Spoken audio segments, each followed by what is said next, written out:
Hey, what's going on, paupers? It's Mikey Millions here, and today we are going to power glide into the whip that's on everyone's mind, the Tesla Cybertruck. Tesla announced the Cybertruck a few days ago, and to say the least, feelings have been mixed. A lot of people think the truck looks stupid, and it kinda does. But while the memes have been extra saucy, no one has really dived into the real question: is this truck dank, or is it not?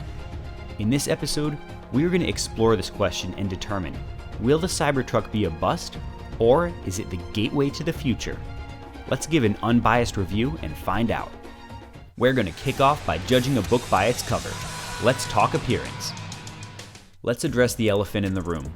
The Cybertruck looks like an N64 version of Halo's Warthog. It's even got a mongoose in the back. Great for capture the flag maps, but the truck itself looks pretty funky. And while I think Dr. Musk was going for a futuristic Blade Runner look, there's no denying he wound up with something that looks like it belongs in F-Zero X.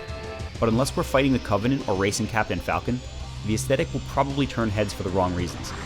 But I'll tell you what is dank about this design.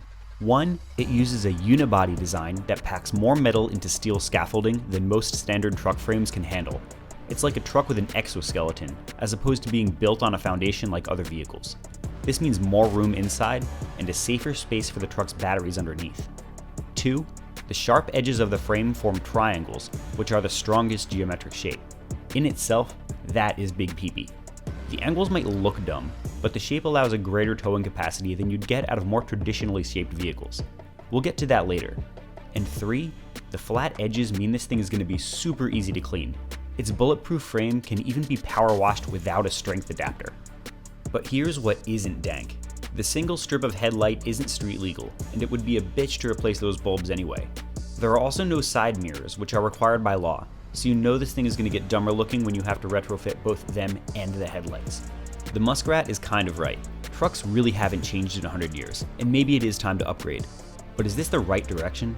By and large, the Cybertruck still looks like something out of Tron. Sure, you'll pick up a few cyborgs with this bad boy, but we're slapping a 4 out of 10 on appearance and awarding low dankitude. If the Cybertruck is ugly, it's got something to make up for it. It's super high hit points. When you're talking about your typical automobile, even a simple 2-mile-an-hour crash can cause thousands of dollars in damage. But that's not the case with the Cybertruck.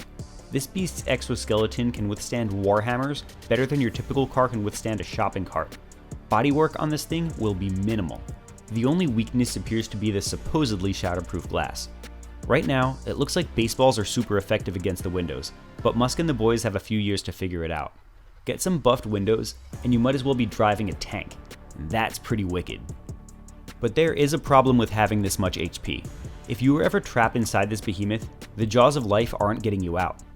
If you ever get flipped by a Mack truck, you're on your own, because the paramedics can't cut in to get you out. There's also no crumple zone at the front of this truck. Crumple zones are designed to get squashed if you crash at high speed, so that your body slows down as gradually as possible and your guts don't smash into your ribcage at full speed. While high HP means the truck itself might be alright after a crash, your insides might look like scrambled eggs with ketchup. Other than the whole die in a car crash thing, the Cybertruck's HP is pretty baller, so we're giving it an 8 out of 10 and assigning high dankitude. HP and strength often go hand in hand, so let's check out the Cybertruck's strength stat.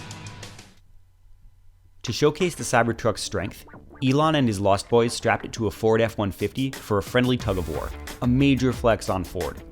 Not only does this tug-of-war look like me versus my 6-year-old cousin, it shows how completely wrong the perception is that electric cars are just big golf carts. Does America's best-selling truck have an excuse? Or is it time to admit that internal combustion engines just are not as big peepee as we believe them to be? As far as stats go, the top-of-the-line Cybertruck boasts a 14,000-pound towing capacity. That's about even with the Ford F-250 and about 40% higher than the unmodified Toyota Tundra that towed a space shuttle back in 2012.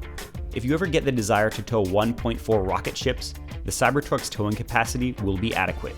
Talk about a useful feature. But that's not to say the Cybertruck's strength is off the charts. The Cybertruck features a 3,500-pound payload strength, enough to carry a family of polar bears. But it does have slightly less payload strength than the larger F-Series trucks like the F-350, and its strength pales in comparison to even larger trucks like the F-750. But unless you're an industrial logger, you probably aren't going to try to carry too much untreated lumber in the bed of your truck.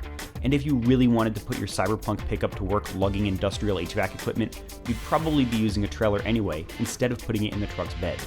We do have to ding the strength stat just a little bit, but we are still awarding a 9 out of 10 for this truck's incredible muscle. Now, let's cruise into a feature that I really like, the Upkeep. Here's a list of the most common vehicle repairs and their approximate costs. You'll notice that almost every one deals with an internal combustion engine and its emissions. That means precisely 0 of these common problems will affect a Cybertruck. The issue with internal combustion engines is that they literally generate power by using small explosions in the cylinders to rotate the crankshaft and in turn get your wheels spinning. This process involves more components than I can count, and if any one of the belts, bolts, or whistles goes tits up, you're screwed. Not to mention the exhaust and pollution this creates, and the constant need for fresh oil. The Cybertruck gets around this problem by not having an engine. Electric vehicles use simpler electric motors and batteries instead, so forget timing belts and water pumps. The Cybertruck will never even need an oil change. The biggest maintenance issue will be replacing the big-ass lithium-ion battery that powers the truck. You'll lose a small amount of charging capacity every year, and the warranties covering electric vehicles appear to anticipate your battery holding about 70% of its original charge after 8 years. A straight-up new battery can cost as much as $15,000, but that's not what you'll be paying at the garage. Old batteries can be resold in used vehicles, so trading in a 70% capacity lithium-ion battery will still fetch you a pretty penny. The typical cost of replacing a battery will end up between $1,000 and $6,000, according to Seihan Kagate, lead nerd at myev.com. A worst-case scenario $6,000 battery replacement after 8 years would hurt, but that $2 a day is nothing compared to the savings of not having to replace your oil, timing belt, water pump, piston rings, thermostat, spark plugs, and radiator. The maintenance savings are immense. We are assigning a 10 out of 10 for maximum freeloading on vehicle upkeep. Now, let's talk about something that really matters, the Cybertruck's speed. Remember how I made fun of the Cybertruck for looking like it belongs in F-Zero-X? Well, for reference, its 0 to 60 is approximately 2.9 seconds, which is on par with a Porsche 911. I have no idea why you'd ever actually need to accelerate that fast because you'd be pulling 1G, but in case you're drag racing, you'd out-accelerate pretty much anything slower than a Bugatti Veyron.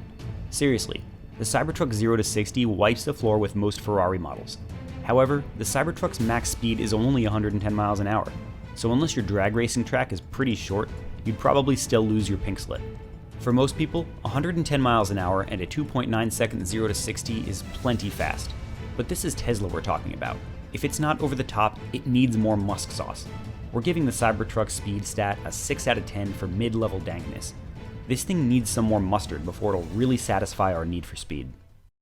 We've been nice to the Cybertruck so far, but it's time to talk about something that isn't dank: fueling. The Cybertruck boasts a range of about 500 miles. That's a little more than I get out of my Nissan Rogue, but I can also fuel up my Rogue pretty much anywhere in the US in about 3 minutes. The Cybertruck, on the other hand, will take about an hour at a supercharger.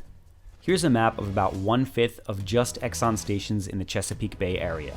For comparison, here's a map of the charging stations in that same area. Unless you live in a city, you're likely to be pretty far from a charging station, and recharge times might make long trips impossible. And you can forget about calling AAA for a refuel if you run out of gas out in the boonies. Fuel cans are also out the window. However, it would be pretty cool if you could put your car on autopilot and send it to a charging station on its own while you watch Scooby-Doo on the couch. Musk did also hint that he might give the Cybertruck a solar-powered roof. We'll see. The biggest obstacle I see to getting electric vehicles off the ground is the difficulty with fueling. And while that is improving, we just aren't where we need to be yet. We're giving the fueling stat a 3 out of 10 for low flexibility. And finally, for the investors in the group, let's talk about the Cybertruck's market. The Cybertruck is environmentally friendly, has no engine, and doesn't make that vroom vroom sound when you step on the gas. Fans of the F-150 are never going to get on board with this. Take Russ, for example. Russ is a die-hard American who would have joined the army, but was afraid he'd punch his drill sergeant in the face. He spits dip on the sidewalk and has 4 DUIs. There is no way in hell Russ will be caught dead driving anything that Greta Thunberg doesn't hate. And he sure as hell isn't going to drive anything that doesn't make him feel more like a man. But Papa Elon and the boys know that Russ is not Tesla's market, so they don't care. They don't need or want to convert Russ to the green side. Instead, they're looking at guys like Gage. Gage has a BS in computer science and makes $96,000 a year, but still lives in a 1-bedroom apartment with a roommate because he lives in Seattle. He embraces the environment tremendously, and although he is constantly getting friend-zoned, he enjoys taking his chick friends out into nature to smoke weed and climb rocks. This is the type of person that Tesla is targeting. They couldn't care less about rust. They are looking to the future. They are looking at Gauge. As crazy as it sounds, about 200,000 Gauges have already pre-ordered a Cybertruck. The demand is absolutely there. However, I do caution that the pre-order requirement is just a $100 refundable down payment. That's hardly a huge commitment for a truck that doesn't come out for a few years. However, at around $50,000 average selling price, these pre-orders already represent $10 billion in revenue, funding secured. The market for this product is huge.